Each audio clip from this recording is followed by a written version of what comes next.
오늘은 믿음 업그레이드 세 번째 시간, 은혜를 받으면 상상할 수 없는 고백이 터집니다. 라는 제목으로 하나님 말씀 전하겠습니다. 여러분, 지난 두 주간 들은 말씀 기억하십니까? 저희가 처음에는 구별된 시간과 공간이 필요하다라고 말씀을 전해드렸습니다. 여러분, 우리에게는 거룩한 플레이스가 필요합니다. 이 혼탁한 세상 가운데에서 일상을 살아가면서 우리의 심령이 쉼을 얻을 수 있는 시간과 장소가 필요하다라고 하는 것이죠. 여러분, 둘째로 그곳에서 우리가 경험해야 될 것은 하나님, 그 하나님의 임재하심입니다. 이 말씀과 기도를 통하여서 하나님을 대면하고 그분의 뜻을 발견하며 그 안에서 평화를 누리며 살아가는 것이 너무나 중요하다라고 하는 것입니다. 그것을 우리가 은혜라고 이야기하는데, 여러분, 은혜를 받으면 우리의 삶 가운데 변화라는 것이 일어납니다. 우리의 입술 가운데 다른 고백이 되어지고 우리의 행동이 조금씩 달라지게 되어지는 것이죠. 그런데 그것이 일반적으로 우리가 상상할 수 있는 것이 아니라 상상할 수 없는 일들을 우리가 하게 되어진다라고 하는 것입니다. 저는 오늘 이 변화에 대해서 여러분들과 함께 나누려고 합니다. 독일 작가인 파트리스 쥐스킨트라는 사람이 향수 어느 살인자의 이야기라는 소설을 썼습니다. 전 세계 48개 언어로 번역이 되었고 2천만 권 이상 팔린 베스트셀러입니다. 아마도 20세기 들어서 이 독일 작가 가운데서는 가장 많이 팔린 소설이 아닐까 싶어요. 이것이 영화로도 제작이 되었죠. 소설 속의 주인공 이름은 그루누이라고 하는 사람입니다. 그는 이 후각에 뛰어난 사람이었어요. 천재적인 능력을 가진 사람이었습니다. 그래서 그의 재능을 살려서 향수 세계에 발을 들이게 됩니다. 여러분, 향수 좋아하세요? 좋아하시는 분도 계시고 안 좋아하시는 분도 계시고 저는 많이 좋아합니다. 그래서 아마 주일날 저 옆에 오시면은 목사님 향수 뿌렸구나. 예.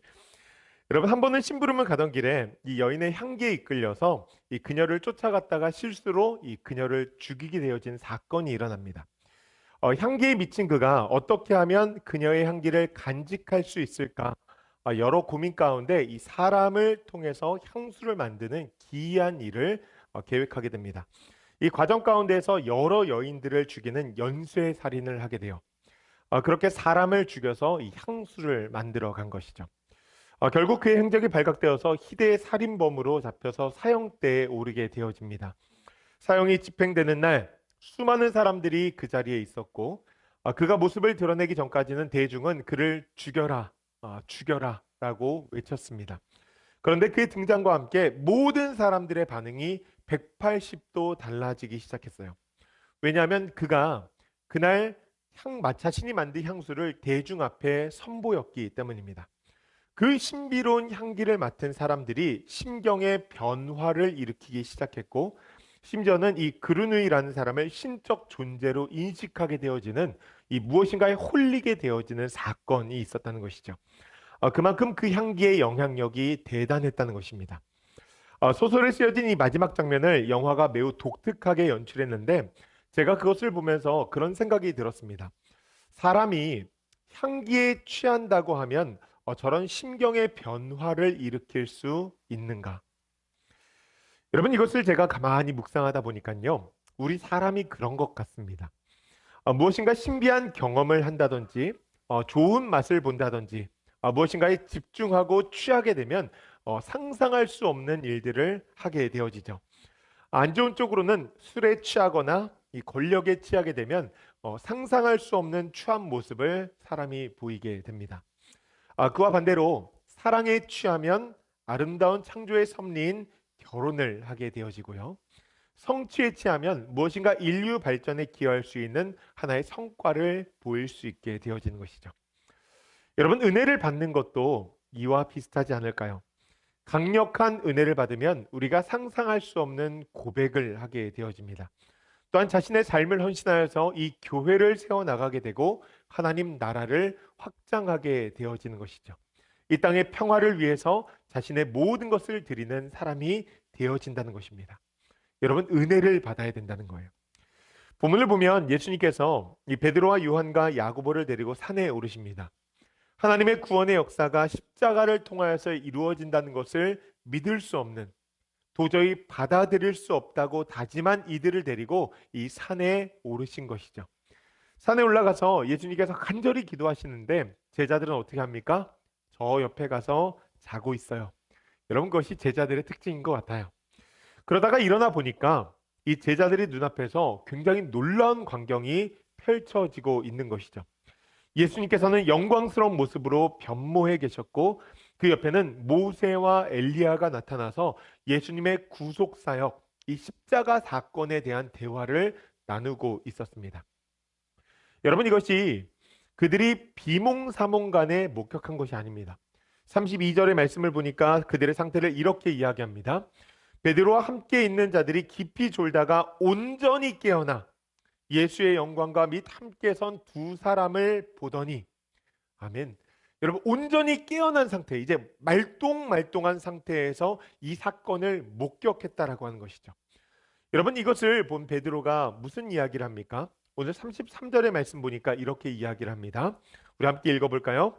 두 사람이 떠날 때 베드로가 예수께 여짜오되 주여, 우리가 여기 있는 것이 좋사오니 우리가 초막 셋을 짓되 하나는 주를 위하여, 하나는 모세를 위하여, 하나는 엘리야를 위하여 하사이다 하되 자기가 하는 말을 자기도 알지 못하더라. 아멘.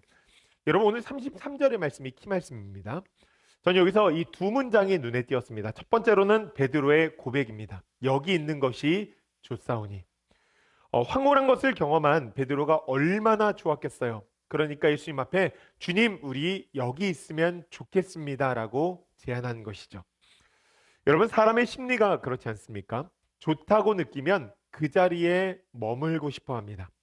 분위기 좋은 카페에 가면 그 자리에 조금 더 있고 싶은 것이 우리들의 마음이라는 것이죠. 남자와 여자가 호감을 가지고 만나 사랑하게 되면 함께 있고 싶어집니다. 그래서 이 연애할 때 집 앞에 이렇게 딱 데려다 주고 그 자리를 떠나지 못하고 또 그 앞에서 한참을 이야기하는 이유가 뭐예요? 그 자리에 머물고 싶은 것이죠. 여러분, 교회도 마찬가지입니다. 제가 매주마다 교회에 오시는 성도님들을 유심히 봅니다. 한 주간 어떻게 지내셨는가 궁금하기도 하고, 혹시나 무슨 일이 있으시면 또 기도해 드리고 싶고, 무엇보다 교회에 오시면 좋으신가, 예배 후에는 은혜를 받으셨는가, 여러분들의 얼굴을 유심히 보면서 이번 주에는 이분한테 좀 전화를 한번 해볼까라고 생각을 하는 것이죠. 제가 보면서 느끼는 것은요, 참 감사하다. 예배 드리고 환한 미소로 이 목회자와 악수를 이렇게 하면서 나가시는 그 모습이 너무 좋은 거고요. 또한 나와서 식사하시면서 즐겁게 대화 나누시는 그 모습을 볼 때마다 너무나 귀한 거예요. 또한 식사 끝나고 교회 남아서 이런저런 이야기를 나누시면서 앉아 계시는 그 모습을 보니까 제 마음 가운데 감격이 있는 것이죠. 여러분, 제가 그 안에서 느끼는 것이 하나가 있습니다. 우리 성도님들이 좋으신가 보다. 웃음이 있고 이 트리 모임 시간이 길어지고 자꾸 모이고 싶은 거죠. 여러분, 좋으면 그 자리에 있고 싶어진다는 거예요. 그래서 제가 어제 말씀을 읽고 연구하고 묵상하고 설교를 준비하면서 이 베드로의 마음이 상상이 되어지는 거예요. 진짜 그 자리에 머물고 싶었겠다. 저도 돌아보니 이 말씀의 자리에서 은혜를 받았을 때, 또한 이 사역의 자리 가운데에서 선교 가서 큰 은혜를 받았을 때 하나님께서 주신 그 은혜가 너무나 커서 그 자리에 그냥 머물고 싶더라고요. 여러분, 그렇게 좋은 거죠. 제가 어제 설교 준비하면서 그래서 그런 기도를 했습니다. 하나님, 베드로가 받았던 그 은혜 오늘 우리 성도님들과 함께 모두가 받을 수 있도록 하나님께서 도와주시옵소서. 하나님, 그 은혜를 우리도 느끼기를 소원합니다. 하나님의 강력한 임재로 인하여서 은혜를 얻게 하시고, 이 자리가 너무 좋아서 목사님, 예배가 조금 더 길었으면 좋겠습니다, 이렇게 고백되어지는 은혜가 있으면 얼마나 좋을까. 여러분, 이 시간 그 은혜가 우리의 삶 가운데 있기를 주님의 이름으로 축복합니다. 이와 반대로 좋지 않으면 나타나는 현상도 있습니다. 그 자리를 떠나게 되고 모이기에 힘쓰지 않게 되어지는 것이죠. 안 모이고 싶은 거예요.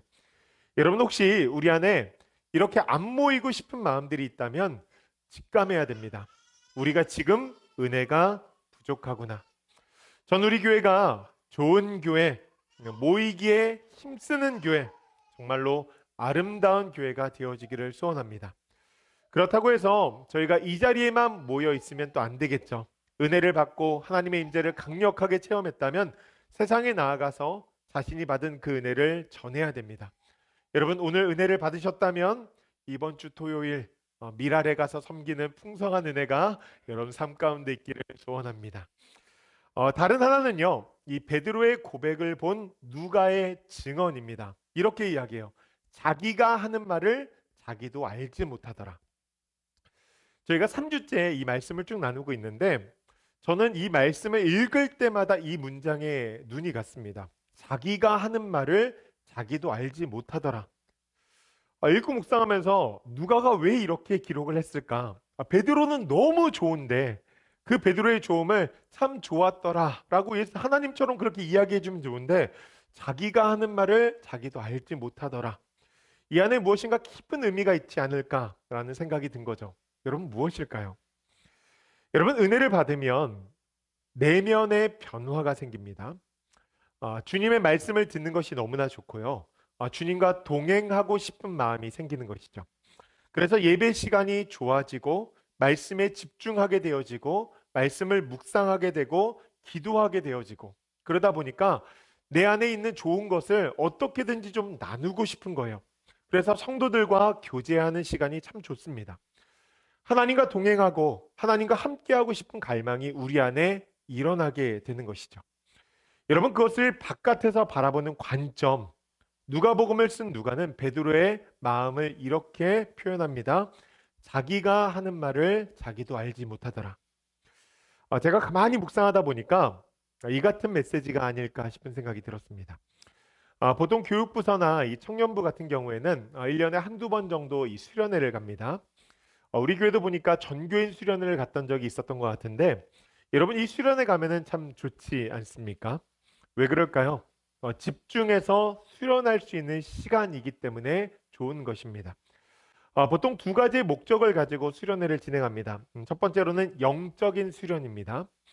세상과 단절되어서 하나님의 말씀으로 가득 채워질 수 있는 시간이 우리의 삶 가운데 필요한 것이죠.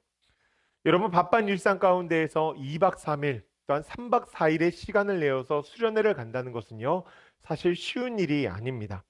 귀한 시간을 냈는데 그렇다고 한다면 그 귀한 시간이 헛되지 않도록 세상에서 들을 수 없는 이야기. 여러분 교회는요 세상에서 들을 수 없는 이야기가 선포되어지는 것이고 세상에서 들을 수 없는 이야기가 나누어지는 것이 교회 아닙니까? 그렇다고 한다면 수련회에 가서 예수 그리스도 그 복음으로 우리의 내면을 가득 채워야 되지 않을까요? 말씀과 기도, 하나님과 소통하는 이 묵상의 세계로 나아가니까 이 수련의 기간 가운데 사람들의 심령 가운데 변화가 생겨나는 것입니다. 영적 수련의 목적을 가지고 있다는 거예요. 두 번째로는요, 공동체성의 수련입니다. 여러분 우리가 일상 가운데서는 사실 이렇게 자주 만나기가 쉽지 않잖아요. 그런데 수련회 가면 2박 3일이고 3박 4일이고 우리 공동체가 함께 모여서 같이 단체로 있어야 됩니다. 예수님께서 우리에게 말씀하신 하나님을 사랑하고 이웃을 사랑하라. 가서 내 이웃에 대해서 좀 더 알아가면서 사랑을 훈련하는 시간이 바로 수련회의 시간입니다. 여러분 사람을 알면 알수록 와, 저 사람 진국이다 라고 하는 사람들도 있지만 사실 그런 사람들은 거의 없습니다. 여러분 혹시 자신의 아내를 보고 자신의 남편을 보고 와, 이 사람 진국이다 라고 고백하십니까? 저는 인간관계를 하면서 제가 크게 느끼는 것이 하나가 있는데 알면 알수록 깨닫게 되어지는 것 하나, 세상에 완벽한 사람이 없구나. 오랜 시간 관계를 이어가면서 그 사람의 사실 장점보다는 단점과 연약한 점이 훨씬 더 많이 보일 때가 많다라고 하는 것이죠. 여러분 그럼에도 불구하고 우리가 이렇게 함께 교회로 모인다는 것은요, 그리스도의 몸으로서 서로가 연결되어져 있고 그 연결고리를 더욱더 두텁게 하기 위해서 사랑하겠다, 의지하겠다라고 약속하고 결단하는 것 아닙니까? 그렇기에 공동체적으로 어떻게 하면 더 사랑할 수 있을까? 그것을 수련하는 시간이 바로 수련회의 시간이라고 하는 것입니다.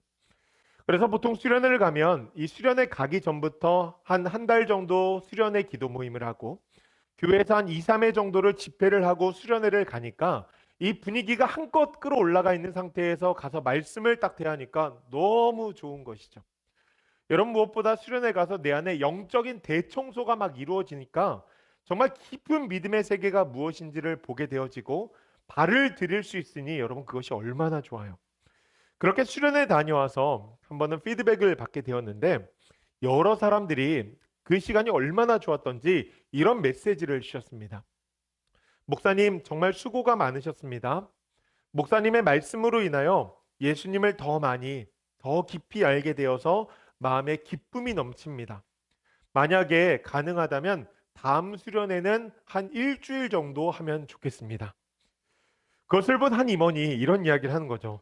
자기가 무슨 말을 하는지 알지 못하는구나. 여러분, 무엇일까요? 은혜가 너무 큰 거예요. 은혜가 크니까 이 상상할 수 없는 고백이 터져 나오는 것입니다. 지난 신년 특세 때 한 집사님께서 참 좋으셨던 것 같아요. 저한테 그런 얘기 하시더라고요. 목사님, 한 일주일 더 할까요? 네. 저는 그 고백이 제 삶 가운데 너무나 좋은 것이죠. 여러분, 이 고백 가운데 최고의 고백이 무엇입니까? 제가 한 선교사님의 이야기를 들은 적이 있는데요. 제가 한 교회에서 선교 집회를 했습니다. 선교사님들을 여러 분을 초대해서 이제 스피커로 세우고 이제 그날 첫날 주제가 부르심이었는데 이분들이 자신의 삶 가운데 하나님께서 어떻게 자신을 부르셨는가 이 부르심에 대한 간증을 하는데 너무 은혜가스러운 거죠. 여러분, 하나님께서 사람을 부르실 때에는 분명한 목적이 있다는 것을 기억하셔야 됩니다. 하나님께서 아브라함을 부르시면서 이렇게 말씀하시죠. 창세기 12장 2절 말씀인데 이렇게 말씀하십니다. 너는 복이 될지라. 너는 복이 되어야 된다. 하나님께서 아브라함을 부르신 목적은 복이 되어야 된다는 목적이었어요. 여러분, 복이 된다는 말이 어떤 의미일까요? 창세기 18장 말씀을 보니까 이렇게 이야기하고 있습니다. 내가 그로 그 자식과 건속에게 명하여 여호와의 도를 지켜 의와 공도를 행하게 하려고 그를 택하였나니 이는 나 여호와가 아브라함에게 대하여 말한 일을 이루려 함이니라. 아멘. 여호와의 도와 의와 공도를 지켜 행하게 하기 위해서 하나님께서 부르셨다는 것, 그것이 복이라는 것입니다. 표준 세번역 성경을 보니까 이것을 이렇게 이야기합니다. 나에게 순종하게 하고 옳고 바른 일을 하도록 가르치라는 뜻에서 한 것이다. 하나님을 향한 순종이 있고요. 옳고 바른 일. 여러분, 옳고 바른 일이 무엇입니까? 선한 행실이죠. 여러분, 하나님께서 우리에게 선한 행실을 하라고 부르셨다는 거예요. 하나님께서는 이 선한 행실을 통하여서 이루고 싶은 일이 있었습니다. 그것이 무엇이냐면 마태복음 5장 16절의 말씀인데요. 우리 한번 같이 읽어볼까요? 이같이 너희 빛이 사람 앞에 비치게 하여 그들로 너희 착한 행실을 보고 하늘에 계신 너희 아버지께 영광을 돌리게 하라. 아멘. 여러분, 여기 나오는 사람이라는 단어는 세상 사람들입니다. 믿지 않는 사람들. 그 사람들에게 크리스천들의 착한 행실을 보여주어서 뭐요? 하나님께 영광을 돌리게 하라. 너희들의 그 선한 행실이 기초가 기본이 어디서부터 시작되었는지를 그 사람들에게 알려주라는 것이죠. 하나님의 행하심이 무엇인지를 보여주라는 것입니다. 여러분, 그렇다면 이 선한 행실은 보통 사람들이 할 수 있는 그 선한 행실이 분명히 아닐 것입니다. 이것을 선교사님들이 자신의 인생을 바쳐서 선교의 현장 가운데서 삶으로 살아내면서 나는 죽고 예수로 살았던 그 눈물 없이 들을 수 없는 간증을 하시는데 얼마나 은혜가 되었겠어요. 맨 마지막 날 집회 때 그런 순서가 기획되어져 있지 않았는데 담임 목사님께서 이 성도들에게 우리가 선교에 동참해야 된다면서 단기 선교사로 헌신하실 분들을 콜링하신 것입니다. 받은 은혜가 크기 때문에 이제 자기가 어떤 행동을 할지 모르는 그 상황 앞에 서게 된 것이죠.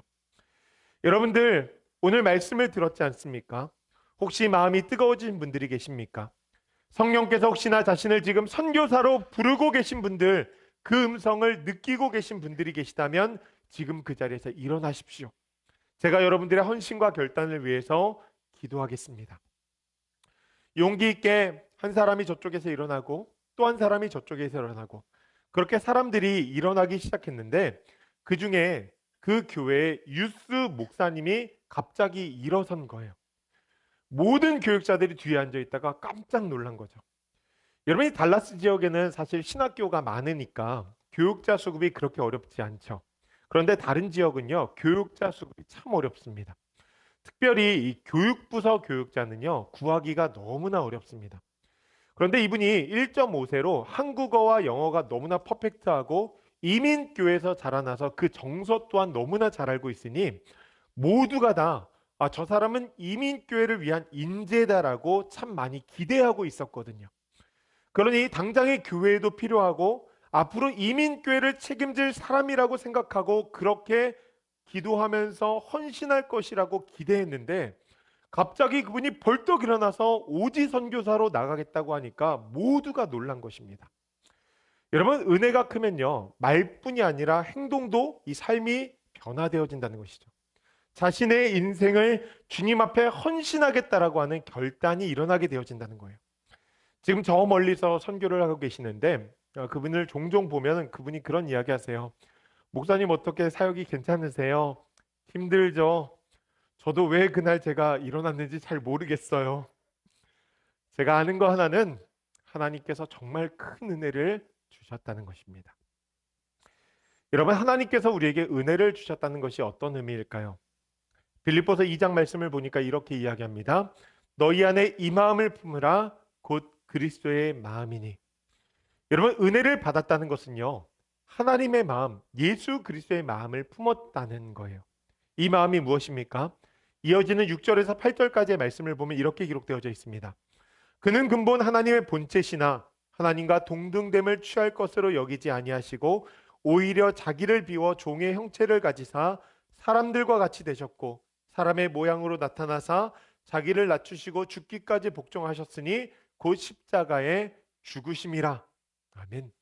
자기를 낮추시고 죽기까지 복종하셨으니 죽으심이라. 자신의 모든 것을 내어 놓은 것이죠. 예수님께서 베드로에게 말씀하신 자기를 부인하고 십자가를 지라, 그 말씀을 자신의 삶 가운데 본으로 보여주셨다라고 하는 것입니다. 여러분, 은혜를 받는다는 것이 무엇입니까? 자신의 권리를 주장하지 않고 자기를 부인하고 하나님께서 우리에게 주신 그 사명을 온전히 지게 되어지는 것, 여러분, 그것이 은혜를 받게 되어졌다는 거예요. 그러니 지금까지 쌓아오는 모든 것을 내려놓고 하나님의 계획을 바라보면서 온몸으로 그 계획 가운데 자신을 던질 수 있는 것입니다. 가장 먼저는 무엇일까요? 십자가 사건이 무엇인지를 깨닫게 되어지는 것이고, 또한 그 십자가 사건 가운데 하나님의 통치를 경험하게 되어지는 것이죠. 여러분, 이것이 과연 인간의 생각으로 가능한 것일까요? 여러분, 내려놓음이라는 책 아십니까? 그 이용규 선교사님이라는 분이 이제 지으신 책인데, 이분이 하버드에서 이 박사학위를 받으신 분이십니다. 정말로 고생하여서 이 공부한 것들에 대한 이 보상. 여러분, 하버드에서 박사학위를 받았으니까 얼마나 스카우트 제의가 많았겠어요. 그런데 그 모든 상황들을 뿌리치고서 그 수많은 서브콜을 뿌리치고 하나님 나라를 위해서 몽골 선교사로 헌신하신 분이십니다. 여러분, 제 경우도 그런 것 같아요. 이성과 지성으로는 이해가 되어지지 않지만 하나님께서 은혜를 주시니 하나님의 뜻을 알고 그 뜻을 따르게 되어지는데, 그분의 길이 너무나 확고하니까, 그것이 믿어지니까 자기가 하는 말을 자기도 알지 못하는 그 역사가 우리의 삶 가운데 지속적으로 일어나게 되어진다라고 하는 것입니다. 전 우리 성도들이, 난 우리 교회가 그것을 꿈꾸며 나아가기를 소원합니다. 인생을 살아가면서 하나님을 안 것이 여러분 얼마나 귀합니까? 또한 그 하나님을 알고 예배하는 것이 얼마나 귀해요. 또한 그 하나님의 뜻을 알아갈 수 있다는 것이 얼마나 귀해요. 여러분, 인생을 살면서 누군가의 손에 붙잡혀서 살아가지 않습니까? 물질에게 붙잡혀서 살아가기도 하고 명예에 붙잡혀서 살아가기도 하고 관계에 붙잡혀서 살아가기도 하고. 그런데 여러분들을 붙잡는 그 주체가 이 세상에 썩어질 것이 아니라 하늘에 계신 전능하신 하나님이라고 한다면 얼마나 다르겠어요. 제가 처음에 유학을 와서 시카고의 밀레니엄 파크에 있는데, 그때 제 삶 가운데 가장 큰 컨선이 무엇이었냐면 영어가 참 어려웠습니다. 밀레니엄 파크에 가만히 앉아 있는데 개들을 데리고 나와서 산책을 하는데 미국 사람들이 개한테 막 뭐라고 얘기하는데 개가 알아들어요. 그래서 제가 그때 와, 내가 개보다도 못한 존재구나 라는 생각이 그때 참 많이 들었습니다. 그런데 이제 조금 지나가니까 돈이 다 떨어진 거예요. 그래서 하루하루 먹고 사는 게 너무 힘든 거죠. 근데 하루는 밀레니엄 파크에 가만히 앉아 있는데 개들이 나도 먹을 수 없는 막 육포와 막 이런 것들을 먹고 있는데 제가 그런 생각이 든 거죠. 와, 쟤가 나보다 낫구나. 그 주인이 주는 대로 다 케어하고 하루는 제가 이제 성도 가정의 신방을 갔는데 그 집이 너무 의리번쩍한 거예요. 저희 집은 막 돈이 없어가지고 막 거의 다 쓰러지는 집에 사는데 그 개집이 제 방보다 큰 거예요. 그래서 제가 와, 저 인생이 진짜 복된 인생이구나. 제가 거기서 깨달은 것이 하나가 있습니다. 주인이 누군가에 따라서 그의 인생이 달라진다는 거예요. 여러분들의 인생을 누가 붙잡고 있는가? 하나님이 붙잡고 계시면 여러분 그 인생이 달라지시는 거죠. 저는 우리 성도들이 진짜 천지 만물을 창조하시고 이 역사를 주관하시는 하나님의 손에 붙잡히는 놀라운 역사가 있기를 간절히 축복합니다. 오늘 본문의 말씀이요, 여러분 사도행전에도 기록되어 있는 거 아세요? 예수님께서 하늘로 승천하신 이후에 제자들이 마가의 다락방에 모여서 기도하기 시작합니다. 아마도 매우 간절했을 거예요. 그리고 뜨거웠을 것입니다. 치열하게 기도할 때 약속하신 성령의 역사가 임하게 되어지는 것이죠. 성령이 임하셨을 때 그들에게 일어난 반응이 무엇입니까? 사도행전 2장 4절 말씀 보니까 이렇게 기록되어져 있어요. 그들이 다 성령의 충만함을 받고 성령이 말하게 하심을 따라 다른 언어들로 말하기를 시작하니라. 아멘. 성령께서 지배하기 시작하시니까 자신의 의지대로 자신이 말을 하는 것이 아니라 자신도 모르는 언어로 말을 하기 시작한 것이죠. 여러분 그 내용이 11절 말씀 보니까 이렇게 이야기합니다. 하나님의 큰 일을 말함을 듣는도다. 하나님의 큰 일을 말하게 되었다는 거예요. 십자가의 도를 선포하기 시작한 것이죠. 여러분 이 상황을 가만히 보십시오. 성령에 충만하다는 것은요, 이 술에 취한 것처럼 지배권을 성령께 내어드린 것을 의미하는 거예요. 그러니 성령께서 말하게 하심을 따라서 다른 언어로서 하나님의 그 십자가의 사건들을 이해하기 시작하는데, 여러분 중요한 것은 이 포인트 아닐까요? 자기가 이야기하는 바를 이분들이 잘 알았을까요? 보통 방언하시는 분들이 이 기도의 내용을 잘 모르고 방언을 한다고 하거든요. 왜냐면 그 언어가 하늘의 언어이기 때문에 내가 명확하게 인지하지 못한다는 것이죠. 그럼 마찬가지로 제자들이 다른 언어를 배운 것도 아니고 지금 누군가가 그 안에 임하여서 다른 언어로 말하게 되어지는데, 그렇다고 한다면 자신이 무슨 말을 하는지 정확하게 몰랐을 것입니다. 그러니 그 주변에 있던 사람들이 그들을 바라보면서 어떻게 묘사하는가? 사도행전 12장 13절 말씀 보니까 이렇게 이야기합니다. 그들이 세술에 취하였다 하더라. 여러분 누가의 증언과 비슷하지 않습니까? 지금 성령의 충만함을 받아서 너무나 좋아요. 그래서 바라보는 그 시각은 조금 다르다라고 하는 것입니다. 여러분 저는요, 이 은혜가 우리의 삶 가운데 있기를 소원합니다. 그 은혜가 부어지니까 십자가를 거부하던 그 제자들이 십자가를 받아들이게 되어지고, 더 나아가 그 십자가 다른 사람들을 섬기며 삶을 살아 되어지는 것이죠. 여러분 그 길 가운데 그들이 느낀 것이 무엇일까요?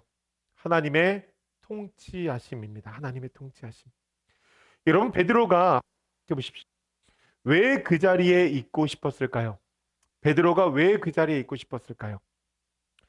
그가 하나님의 통치 가운데 있고 싶었던 거예요. 모세와 엘리야가 예수님과 더불어 있고 하나님의 음성이 들리기 시작하는데 여러분 그 자리가 천국이었던 것이죠.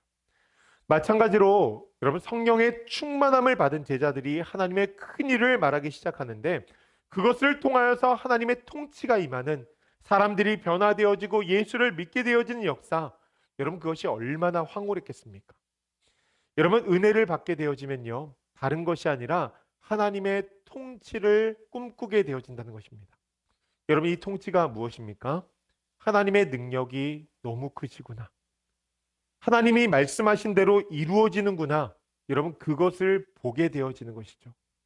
또한 그리고 사모하게 되어지는 것이 있습니다.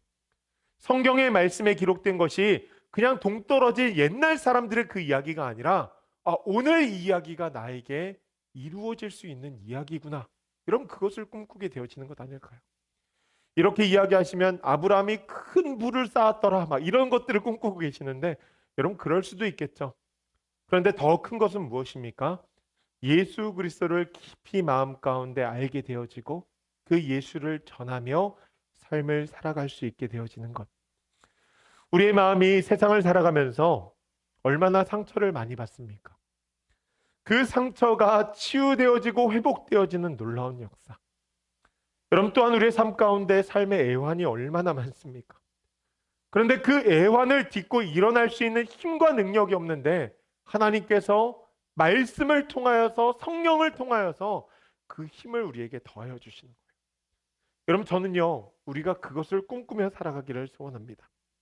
나의 모든 삶을 주께 내어드릴 때 하나님의 지배가 내 삶 가운데 임하기 시작하고 그것을 통하여서 하나님께서 내 삶을 인도하시고 내 삶을 보호하시고 하나님께서 내 삶 가운데 크게 역사하시는 그 역사.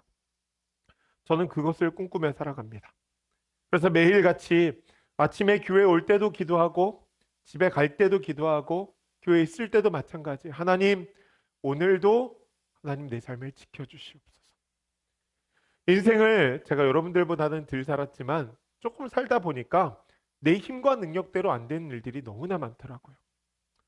누군가 이 땅을 의지하고 주관하고 다스리신다고 말씀하시는데 그렇다면 하나님, 하나님께서 다스리신다고 한다면 내 인생을 하나님 좀 책임져 주십시오. 하나님께서 책임지시면 내가 그 말에 순종하며 나아가겠습니다. 여러분 그렇게 되어질 때 우리의 삶 가운데 임하는 놀라운 복이 얼마나 많습니까? 하나님께서 줄이실 때는 채우시고요. 아플 때는 치유하시고요. 정말 앞길이 막힌 것 같은 그 상황 가운데서는 우회의 도로를 내서 길을 가게 하시고 때로는 하늘을 바라보며 엄청난 위로를 얻게 하시는데 그것이 너무나 감동인 것이죠. 여러분 그 은혜를 사모하며 살아갈 수 있는 우리 조이풀교회 성도님들 되시길 주님의 이름으로 축복합니다.